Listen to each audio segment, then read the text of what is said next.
So I'm not going to show you everything tonight, but I'm just going to pick and show you sort of the most obvious egregious case. So one of the providers is called Maine Health, and they, administer a couple different school-based health centers. So the one that I have up here is administered with Lincoln Hospital, and they, provide health centers at Lincoln Academy and, these others that you can see there. And on their website, this is everything I'm going to show you now is screenshots from their website. And on their website, they talk about, okay, we have these set up so that if students have, coughs and colds, earaches, sore throat, acne, right, you can come and you can receive the treatment for those things while you're at school. However, they're actually not that shy about also saying that they provide behavioral health services, one of which is gender identity/sexuality concerns. Okay, and it doesn't take a genius to see that what that means essentially is gender-affirming therapy, right? As a behavioral health thing, behavioral health is basically the new word for mental health, and so this would involve, gender counseling and that kind of thing. And again, this is just on their website quite openly. They're saying that they do this. If you read further on the website, they will even say you actually don't need your parent necessarily to consent to this stuff. If you're getting mental health counseling, you don't need to get parental notification or consent. We encourage it, but it's not necessary. Perhaps they put that on the website as a disclaimer or something, but my guess is it's there so that students who are undergoing this issue will go on the website and see it and say, okay, I guess I don't need to get my parent involved. I can just do this directly. Now, when we step outside of the school-based health center and just look at the provider itself, so now we're just talking about Maine Health, which administers the school-based health center, we can see again openly on their website that they're very open about the fact that they provide gender care of all kinds. So I've got highlighted there, for instance, they talk about pediatric endocrinology, right? That's basically the medical administration and management of hormonal treatments and things for kids.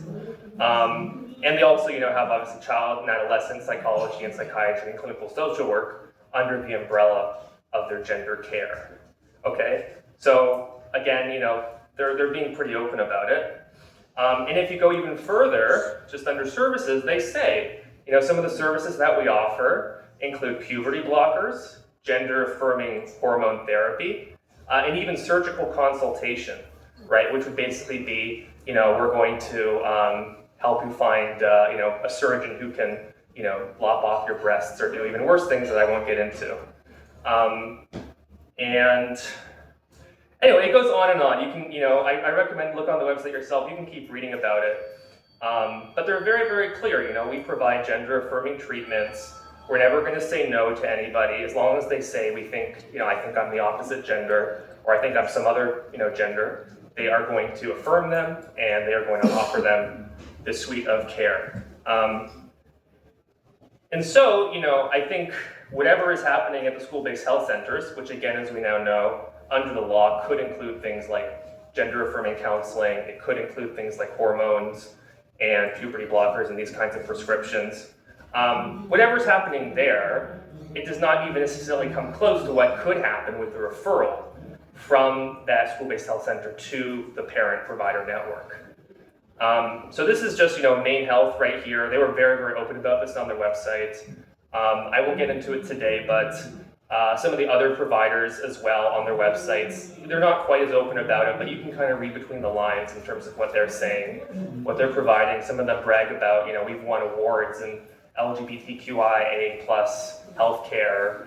Others say they train all their staff in these methods, and they have clinical gender counselors on staff, or they have recommended gender treatments, and so on and so forth. And so I think that just the charge essentially that these school-based health centers have nothing to do with gender-affirming care, right? They're not providing it. They wouldn't connect anybody with it. Is first false under the law, because under the law they have this ability. But when you actually go and look at what they're doing, it again becomes clear this is something that they're actually quite positive about. And I won't retread what Dr. Moyer was saying too much, But if you look at the statistics that Maine has collected, you can really see the number of students who identify as transgender has just been going up. This has gone from something that basically, I think pre-2017, really pre-2014, was basically a non-issue, to something where, now something like 1 in 20 girls essentially is dealing with this. And while not every person who, has these troubles is going to seek counseling, is necessarily going to, go and get hormones or surgery, we now know that a significant fraction of them will and do. And again, I think we all come at this not from the perspective of hate, but from the perspective of concern and care. I have been really troubled to actually read, summaries of the studies that have been conducted on many of these treatments. If you actually look into what the effects are long term, it's pretty, gruesome and grisly. And it's also an area, where the U.S. at this point is basically behind most other countries in the developed world. A lot of these treatments were pioneered in Europe, and even Europe now has far more safeguards and is much more conservative in terms of, how willing they are to administer these kinds of treatments. An example that I often use, or analogy rather, is lobotomy. When lobotomy, was first sort of developed, it was extremely popular. Celebrities would do it, right? Rosemary Kennedy famously had a lobotomy. There were peer-reviewed studies that showed lobotomy was effective. The lobotomists were rock stars. They would have glowing articles written about them. And it really took quite some time for people to realize, what we're doing here is really just hurting people.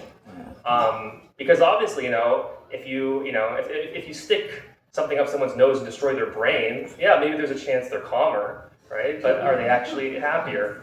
Are they better off? No. In the same way, we know that, for instance, prescribing testosterone to a teenage girl, testosterone reduces anxiety. That's one of its effects. Some of them might feel better temporarily, but in the long run, we all know what the consequences are. And medically, I think in the US, we're just catching up to that. The Department of Health and Human Services just released, a report basically trying to summarize all this evidence and point out that most of the evidence in favor of these treatments and surgeries and things is very, very low quality. And I've been encouraged to see that more and more people are coming around to this realization. But unfortunately, a lot of people have vested interests in continuing this, right? There are people making money from it. There's people for whom it's a personal project. And I think a lot of people genuinely really believe that this is the way that you help kids who have gender dysphoria, I think many of them are really good people, but they're just extremely misled about this. So to conclude, I do think the school-based health centers in Maine is something that is a serious issue. We should take it seriously. The pathways that I've laid out before are feasible under the law, and really an issue at this point is we don't have good data, and we don't really know actually what's happening. And so, in terms of policy, I think a very good next step, beyond ideally just blocking this stuff, would be to actually require people to reveal what is actually happening in these centers, so there's no more confusion about that. So I'll leave it there. Thank you very much.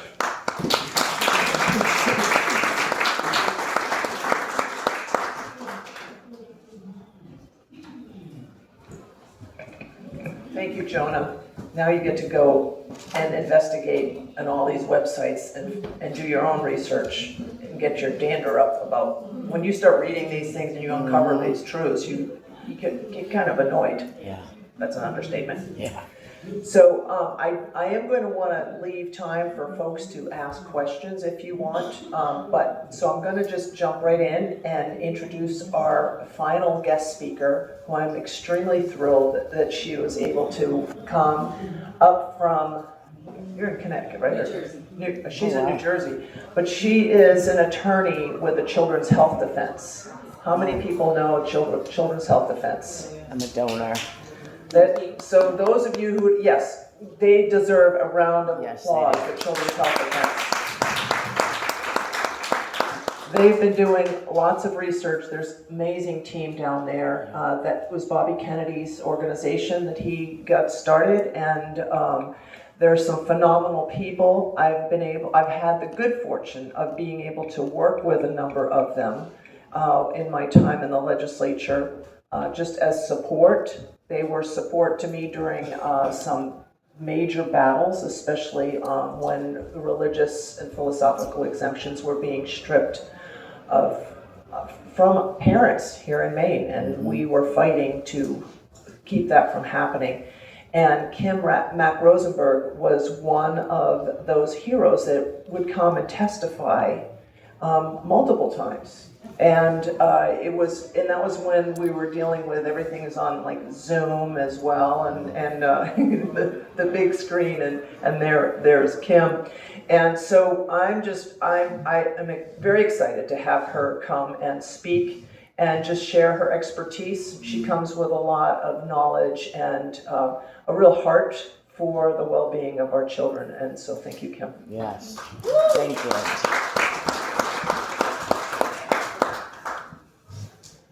And I apologize if I cough throughout this whole thing. I've been flying a lot and I'm just, I think, dehydrated. Mm-hmm. So, as Heidi said, I'm Kim Mac Rosenberg, and I'm the General Counsel of Children's Health Defense, and I work with a great team of lawyers, both who are also employees of CHD, but we also work with outside counsel around the country, bringing litigation to help preserve and restore children's health and eliminate toxic exposures. Yes. Because I'm a lawyer, I need to say that whatever I say here is not legal advice. It's for educational purposes only. I'm also not admitted to practice law in Maine, so I just need to make that clear. But I'm going to talk about potential liability for school districts or boards when you have supposedly independent school-based health centers on your campuses. Because these centers are providing health care, but they're in an educational setting, which is creating complicated compliance issues for both the schools and the center. We're going to leave the center's own issues alone, but there is an intersection there where schools may be held liable potentially. And while school districts often have what's called sovereign immunity, they're protected from lawsuits in a number of situations, that is not 100% guarantee that you can't be sued and can't be held liable. There are exceptions to all of those laws.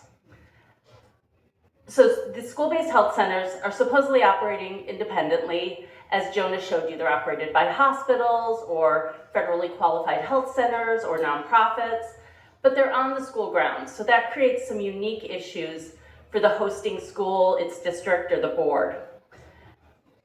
While the supposed independence limits sort of automatic, what's called vicarious liability, you're being held liable for the acts of another party, there are instances where, because of the intermingling and the actual lack of true independence, a district can be held liable. And I'm going to talk about some of those laws. Some of them are not going to sound super exciting because, everybody gets really excited about HIPAA. But it's important, and particularly since a lot of the school-based health clinics are billing Medicaid for their services, there are some potential huge liabilities that school districts could be open to. But we'll start with HIPAA.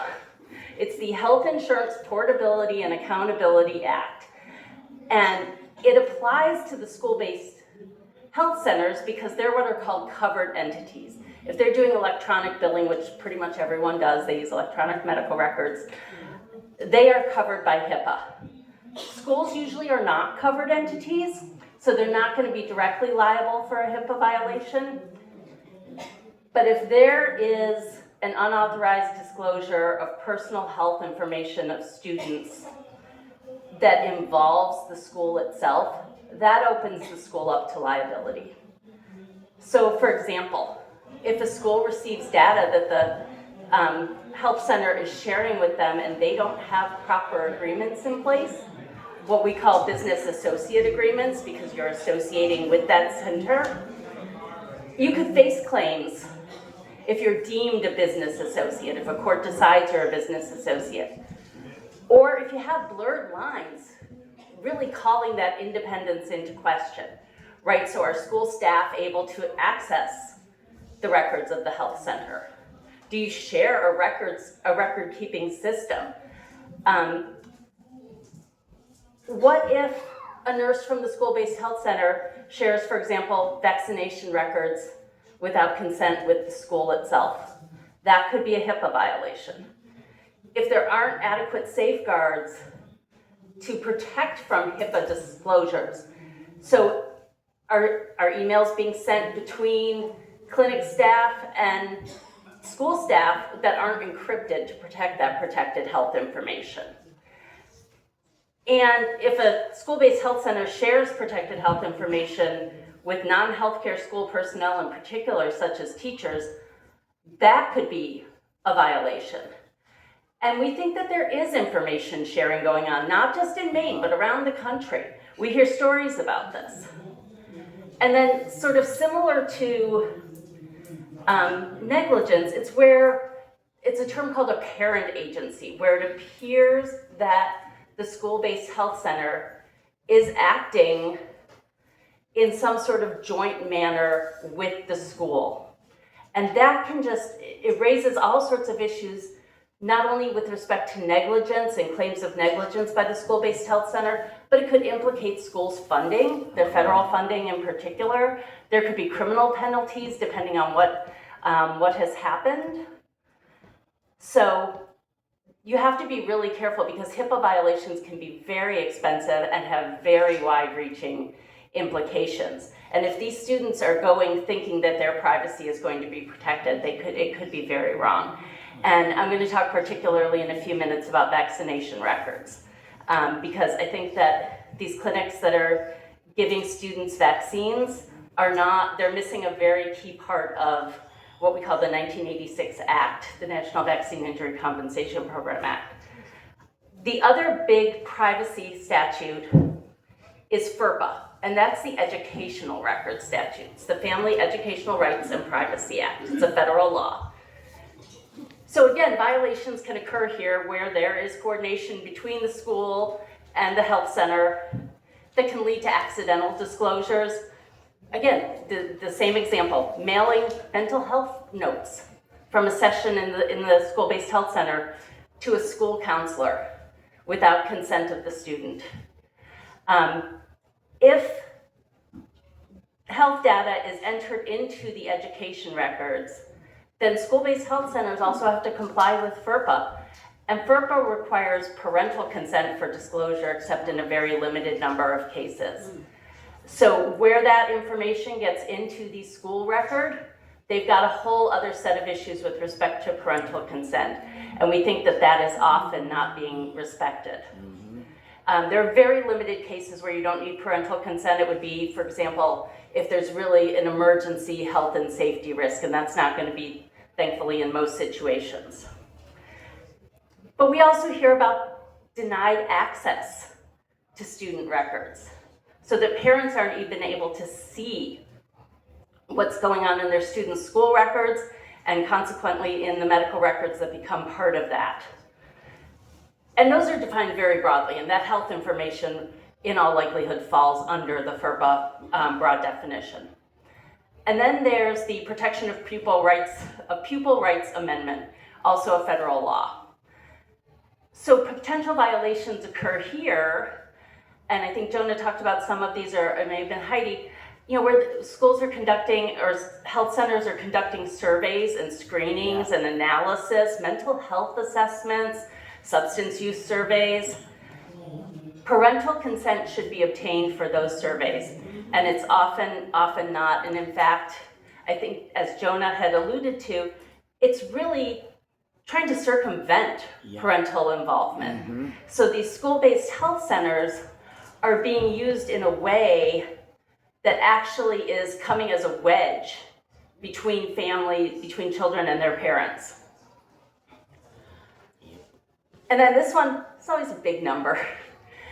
The Federal False Claims Act. And that is implicated here because, as I said earlier, a lot of Medicaid money is going into these school-based health centers.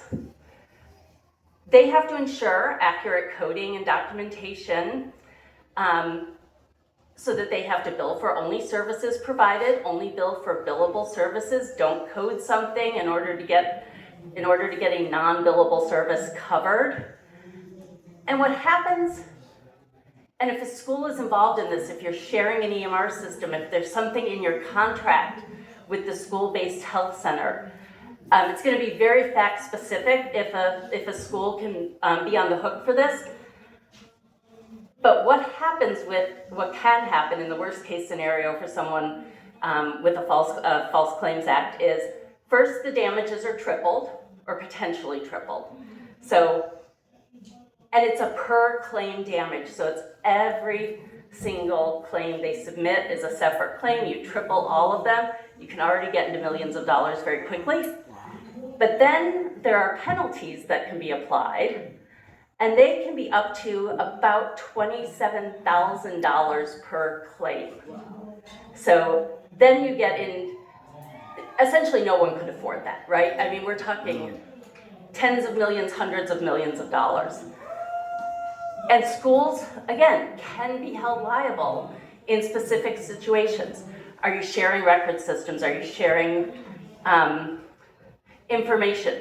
Is the school referring students to the school-based health center? That will be taken into consideration. What your contract says about the relationship between the two entities. So that's a big number, and schools should be aware of that, school boards should be aware of that. In looking, if you're going to contract with the school-based health center, look at the language and see what you might, and talk to your lawyers and see what you might be on the hook for, because it may be a lot more than you're thinking about. So I talked a little bit about a parent agency a few minutes ago, where it's if the school's holding out the center as part of their services, right? Are we jointly marketing? Are we referring? Are we sending home the school-based health center parental consent form as part of the back-to-school packet of information that's going to be signed? All of that's going to be looked at to see if it can be reasonably assumed that the school and the center are not independent of one another. And then there's a doctrine called non-delegable duty, and schools have a duty to ensure the safety of students on their premises. So if you're hosting a center, it could create a non-delegable duty. You can't give that duty to someone else to oversee what may be hazardous activities, medical procedures. I mean, I've heard some stories of fairly serious procedures taking place in school-based health clinics, including things like insertion of birth control implants, insertion of IUDs. Sorry to say that, but yes. It's crazy. Yeah. Those are high potential liability issues. Do you have, as a school, do you have control over some of the operations of the center? Do you control scheduling? How about your lease terms? What do those look like? If there's enough there, it may be assumed that the center is essentially acting as an employee of the school. And then you can be held directly liable if you have been negligent in your hiring or selection of the clinic. You ignore red flags. Has this entity been sued multiple times for medical malpractice, for example? Or there's limited oversight of the premises. So these are real financial risks that schools are undertaking, and I think they're oftentimes not highlighted for boards and for schools to see what the risk is here. And I wanted to talk about, in particular, the so-called gender care, gender affirming care. One of the big issues, and Dr. Moyer touched on this, is informed consent. And that's an issue with all treatments being offered to children without parental consent. Can children truly consent and understand what they're agreeing to? Particularly your younger children, but even with your older children, your 16 pluses for the gender care, there is built into Maine law an assumption, it's rebuttable, but it's an assumption that the child is capable of giving informed consent. And they basically walk through a form and then the child signs it. Query, I'll just ask whether or not what's being required supposedly under the law is actually being followed. But that presumption means that a parent or a guardian can't sue on the basis of battery or malpractice or any other claim related to gender care, gender hormone therapy. And you can only rebut it by evidence that the consent was obtained through fraud, deception, or misrepresentation of material fact. So parents need to be aware of that for certain. I mentioned earlier the National Childhood Vaccine Injury Act, the 1986 Act. I think that a lot of healthcare providers, especially in these clinics, don't know that that law requires that when a vaccine is administered to a minor, a vaccine information statement, a VIS, a VIS, has to be provided to the parent or guardian. And they have to verify that it's been received and reviewed before a vaccine can be administered. Violates federal law not to do that. But if you're vaccinating children without parental knowledge or consent, they're obviously not getting that statement, and it's not enough to hand it to the child. We actually, Children's Health Defense actually won an injunction in Washington, D.C. over that very issue and stopped a vaccination program for young children, even, I think it started at 11, to be vaccinated with no parental consent. But there's some good news too. So I'll try to close with some good news and some interesting news. There was a Supreme Court case, the decision came down in June of 2025. It's called Mahmoud v. Taylor.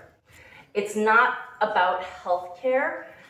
It is about a school district in Montgomery County, Maryland, that had approved several LGBTQ plus children's books to supplement their curriculum. Mm-hmm. They had a book for every year from pre-K on up. And at first, when they started introducing the supplemental curriculum, they notified the parents that this was coming, and parents could opt out. A lot of parents opted out, for religious reasons, but you could opt out for any reason, and your child would be excused from that time period in the classroom. Then they were getting so many opt-outs that they stopped it. And they said, it's just too hard. There's student absenteeism. We're maybe making the people who are represented in the books feel stigmatized. We don't want to do that. How are we going to administer these opt-outs? Like, what do we do with all these kids who are being opted out? And the district court and the Court of Appeal said, no, not a problem, not a problem.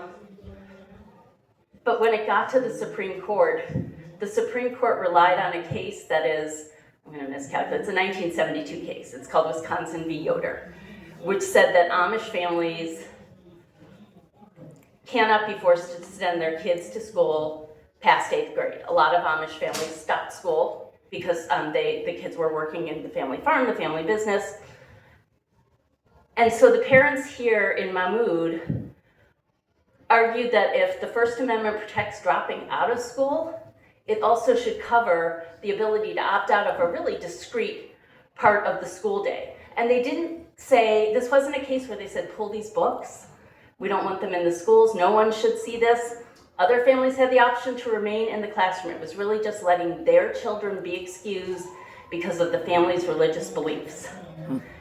And on June 27th, the Supreme Court, in a 6-3 decision, sided with the parents and said that the government was burdening the parents' religious rights by requiring children to participate in instruction that violated their religious belief. Yes. And Jonah had mentioned Maine's Health's website. I don't know if all of you caught this, but there was something there that they said they don't do conversion therapy. Yes, I caught that. And conversion therapy is kind of an old school term where if someone was expressing that they were homosexual, you would try to convert them back to being straight. Oh.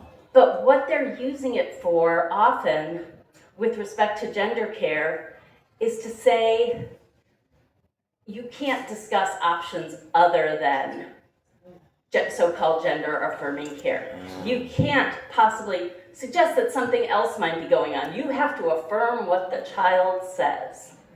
The Maine law says that, as part of that informed consent piece, that you have to clearly and fully explore with the minor the alternative choices available for managing and treating gender dysphoria, but never anything about whether this is something other than gender dysphoria. Trauma.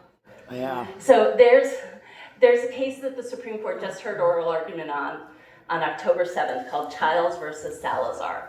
And it's a Colorado law that basically has the impact of saying no conversion therapy. And it's going to be really interesting to see what the court does with that case, and it could take several months before we have a decision. But they asked interesting and important questions about whether or not this was appropriate in the context of gender care. So just in closing, some of the points that I mentioned along the way, make sure you know what your contracts are saying if you're getting into the business of working with school-based health centers. Don't have oversight without controls. Make sure that these clinics are doing what they're supposed to be doing and what they're contracted to do. Put in place privacy safeguards and do risk assessments. As a school, evaluate before you sign a contract. Look at it really carefully. Look at who you're working with. Look at whether they've been sued before. And just keep in mind that this is not just about providing health care to children. I don't think anyone sitting in this room wants to deny a child health care. That's not what it's about. It's about the consequences of what bringing these clinics onto school property does. Thank you all very much.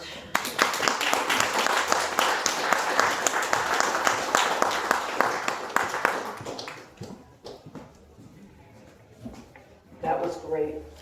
I can't wait to hear about this case that just got heard, and it'll be interesting to see what happens. So, if there are any questions, I want you to, we'll have a few minutes to ask questions, but I do want to just draw your attention, those of you that are school board members. So on our fixmainschools.com website, we've got basic good governance policies, some model policies. And one of them is audit and transparency in contracts.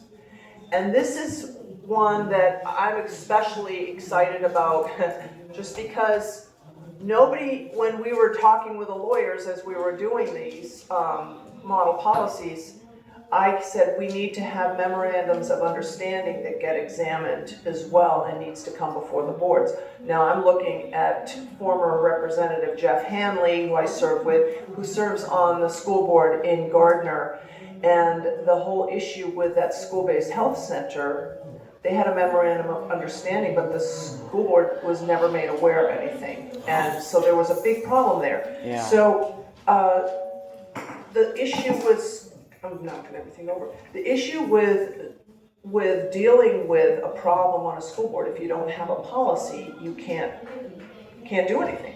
So this policy is one that should probably be put into place for all school boards.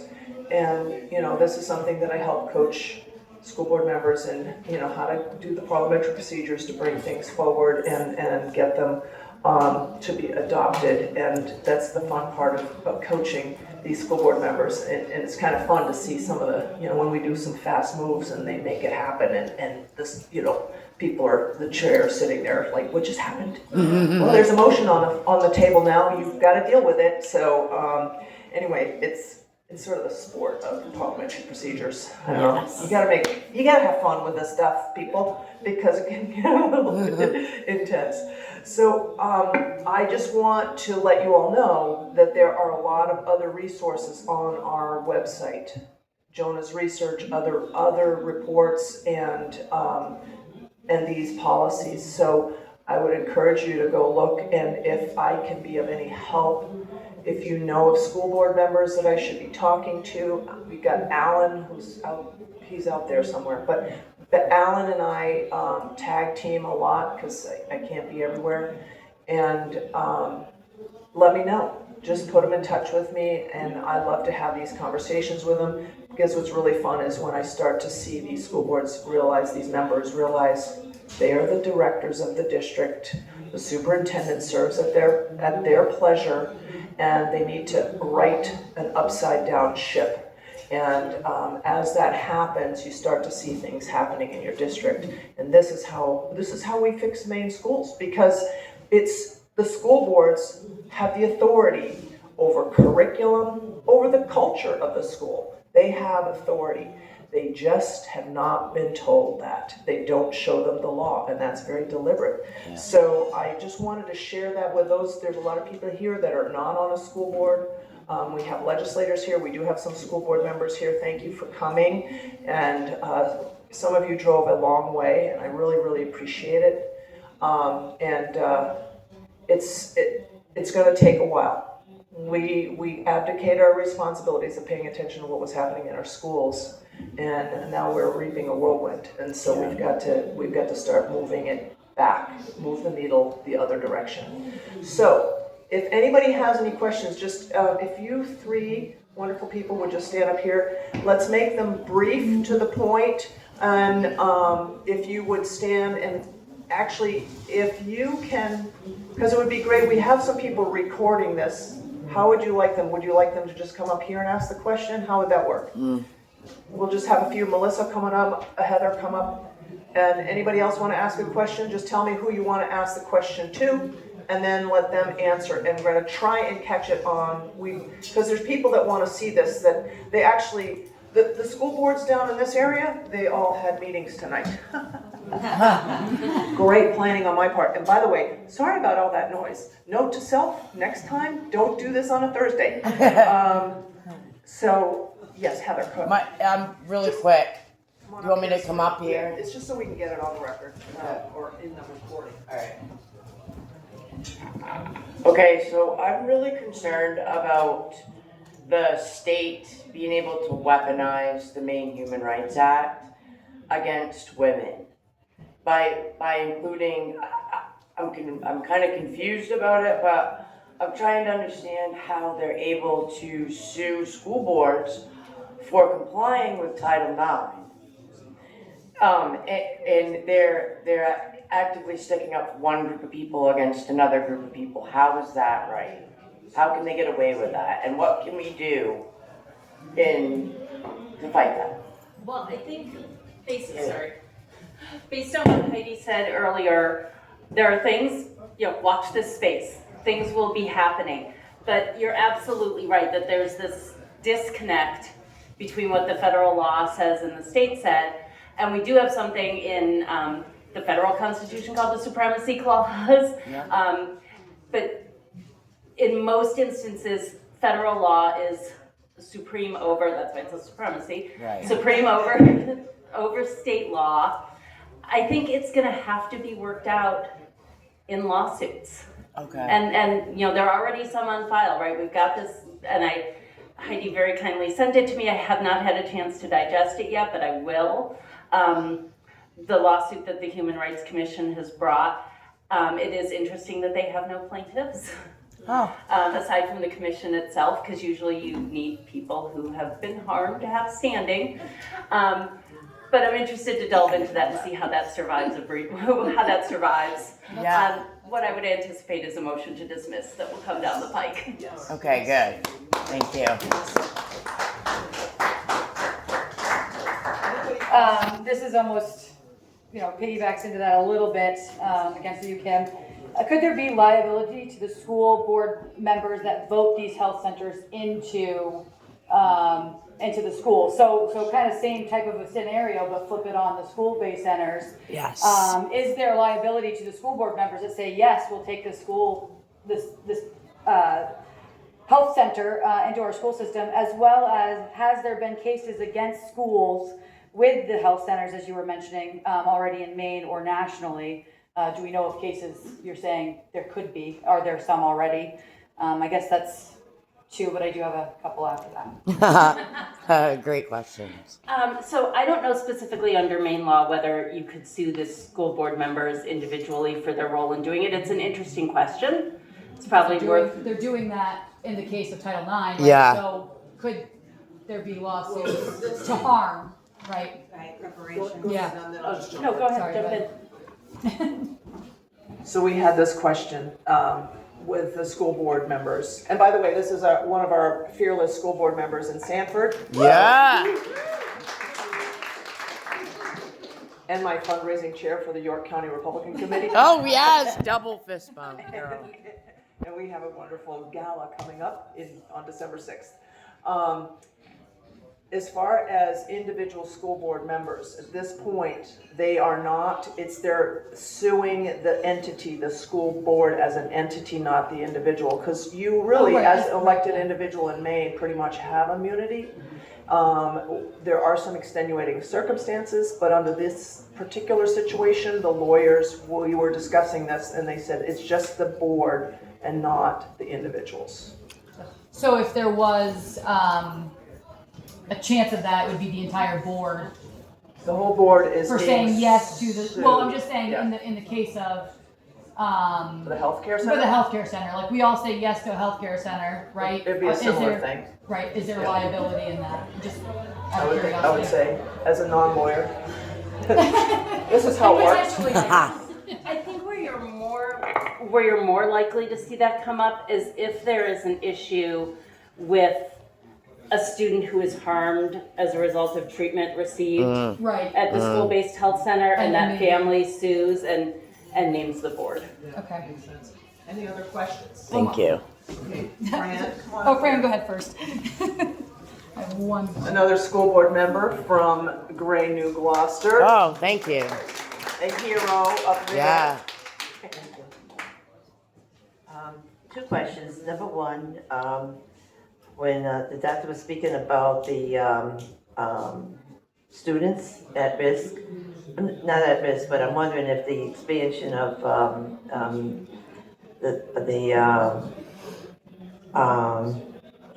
addressing these the students, does that include the special needs students, and that's what's causing the increase in the population that wants to, convert? So I don't know, I just haven't trust the special needs students, and are they able to be, are they open to that kind of conversion? Number one. The question on the legal part. So we have child fine, and I'm concerned about the child fine situation because I think this is another way of getting clinics into the school districts. Because the daycare centers that are attached to the schools will have staffing and of nurses and doctors, and also obviously there are going to be treatments and things like that. So it sounds like these two are working hand in hand to, of course, take over the complete authority over students for the rest of their lives, from birth until they graduate high school. So I think we have to be aware of that, and I think we have to be alert to that's a possibility, unless you can tell me that I'm completely wrong. I think you're right.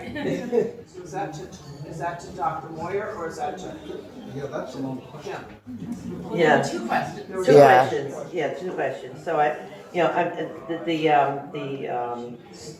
child fine program is growing, and that's the big concern with it growing and taking over the child in a socialist manner, I believe, is my opinion anyways. Yeah. What question you have for Dr. Moyer? Oh, the question about that is the special needs students. Has there been any research on their being included in this transitioning of students, for sexes and Oh, I'm that sure. type of thing? I'd be concerned if those people, because there's no concern, so I wonder if, I'm not talking about physically, but more special needs for, You mean that the special needs kids are more susceptible? Right, Yeah. right, yeah. Yeah. Yeah. And they are. Well, thank you. Yeah. Tom, can you just? Yeah, I don't Great think there's any question. data that has been come up for that issue of special needs students being recruited more or transition more. Students who may be on the autism spectrum scale sometimes are more prone to be confused about their gender because of their rigid thinking, their black and white thinking. They're super over focused on details of things. And sometimes children who might be significantly depressed or anxious could be vulnerable to other solutions to their depression. They might come up with the wrong idea that they're in the wrong body. But I don't know of any research particularly. I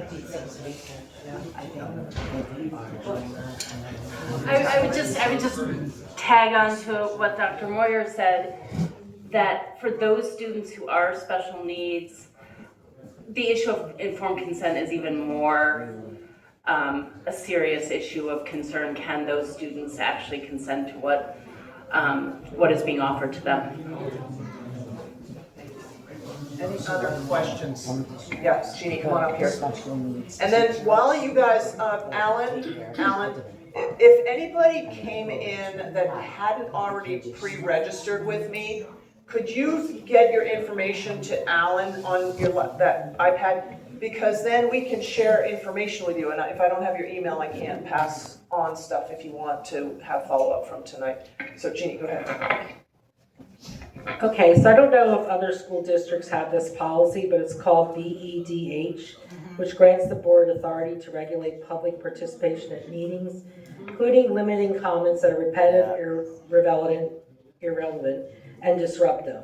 So I wasn't at the last board meeting, but our chair said that from now on, he's going to apply this policy, and that we have to give him the comments ahead of time, and he's going to decide in what order that we're going to, talk for public comment, meaning that he may or may not pick us because he knows we'll be repetitive. That's my first question. And my second question, which is sort of out there, but is there any way just a normal person like me could sue the school district and say they're discriminating against girls and women? Great question. Yeah. So I think the first one is really more for you, because it's a procedural question about what's happening at these board meetings. So to sue, you have to have, we mentioned this earlier, what's called standing. That means you have some skin in the game. So a student who feels they're discriminated against may be able to bring a suit. But as an ordinary person, unless there was some angle you could really work, you probably don't have standing to bring the suit because you haven't been directly damaged by what's happening. How about if I was a substitute and I was being harassed Oh. by the other side? Is that like, this is happening, so I'm just curious if that's an angle. Yeah. Well, that's an employment law issue, sure. I mean, Yeah. I don't think I'm on there, but I just want yeah, that's different because you've been harmed or are being harmed. Okay, And that, so that's a whole different issue that right, is beyond my pay grade. gotcha. But as far as the school board pre-selecting your comments, that is definitely an issue that should be challenged. Because if they've passed a policy that says that, they're literally limiting free speech. Yeah. And so that is interesting. Yeah, a lot of them are doing it. Yeah, so what would we do? Would we go up? I almost thought we would go up. If we got called even, Let me check with my legal counsel on that one. Okay. Because that's ridiculous. All All right, any other quick questions? I have one more. Good, Brittany, come on up here. And then Melissa, and then we're gonna wrap this up. Make sure you get your information. If I don't already have it, please get it to Ellen. So it feels like these clinics are another way for our lovely governor to rake in some money, where her sister Dora Mills is high up on the Maine health totem pole. And with foundations like Children's Health Defense igniting parents to become more informed about westernized medicine and pulling back their consent on the vaccine schedules and things like that. It seems like this is a really good way to keep the kids medicalized despite parental consent. My school district is currently discussing the school health clinics, and I'm wondering what your best advice for someone like me is to make sure it doesn't go through. Great So, question. I actually think I mean, there's all kinds of information that we'll share with you. I'll pull together my information. You heard the other two speakers, but Heidi, what can they do to really actively try to stop this with the board? Well, where's Jeff Hanley? Because he's had an up close and personal experience with a lot of pushback on their school board. They literally had to pull the fast one at the very end as everybody was leaving school and graduations were happening to finally push that school-based health center through. And they had started in November trying to come in the cover of darkness. So there was, I'm probably not going to lay out everything that can be done right now, but number one, parents and concerned citizens need to become very informed on what is going on. This is part of it. People don't even know, and all the talking points sound so wonderful. And when you start to look under the hood, you realize you saw what the data that Jonah showed. It's like they're lying to the public. Yes. So we need to expose that. You need to get organized in your local area. Alan Sarvinas is excellent at organizing parents on this issue, helping with the talking points. We will provide the research. I mean, Jonah stepped in because he knew we were doing this and helped me to dig into this issue. So there is a lot more there than I'm going to share tonight, just obviously because of time. But get organized, plug in, like with Alan. I would say Alan is your point of contact. You can always call me, but he's the ground game out there with parents and educating them. And then you have school board meetings and we coordinate. It's like, okay, I'm working behind the scenes with these school board members and coaching them with policy and things like that. And then if they're going to move something at a school board meeting, we want people there that are going to support these school board members who are doing the right thing. So we move in with all the people who are coming in to testify and speak. You don't have to be provocative and insane just to make clicks on social media. That's not super helpful. No. That actually poisons the well. It does. So I would encourage you all, if you want more information, to stay in touch with us. Alan's got, Parents' Rights and Education, it's amazing. He's also working with Maine Civic Action, so he's wearing multiple hats. I would say right now, that's the first thing, getting educated. Because you don't want to be standing up there and just, bloviating. You want to actually have some solid points. And then the other piece is to develop relationships with your school board members. Figure out who they are and start to develop relationships with them. It's the same thing as in the legislature. You want to get to know who your legislator is and start to have a conversation with them and share your concerns. So you want to start behind the scenes at the grassroots level.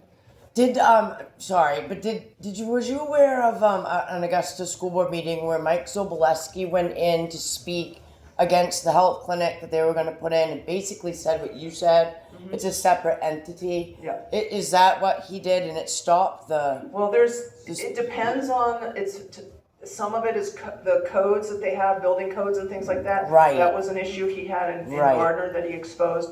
It depends. It's not a one size fits all. You have to do your homework and you have to know what the laws and the rules that govern that district. Okay. So thank you, Melissa. I promise. My hustle up here. Okay. So I just want to know what changed in legislature or what changed in policy where we are now opting out of things instead of giving parental consent. Yeah. So like these different surveys. The instance you gave before where parents were opting out of their children being exposed to these books, these things, right? And instead of giving consent. Because they send an opt-out form, I don't see it, and I never opt my kid out. Right. So what changed in legislature that now we have to opt out instead of give parental consent? Democrat control. Heather Siraki, do you remember? Socialism. I don't remember. Jim Libby. Yeah. What happened? Changed a lot. When did that happen? I think it was through rulemaking. Yeah. Yeah, they changed a lot of things during rulemaking in the last several years. All been weaponized That's how against parents. they get the bureaucrats to do this stupid stuff. So, yeah, Still because different. opt-out has been a movement that we've been trying to push for a number of years. So We want consent. Good question. Not to opt out, yeah. run for the Yes. legislature and fix that. Yes, absolutely. All right, any other questions? Eat up the rest of the food, I paid for it, please. And thank you so much for coming. Please, if you didn't register, get your information to Alan so that we can send you this information. Do you want this information? Absolutely. Okay, this was a lot of information to take Yeah, in. fantastic. So Thank you. we will send information out to you. So thank you.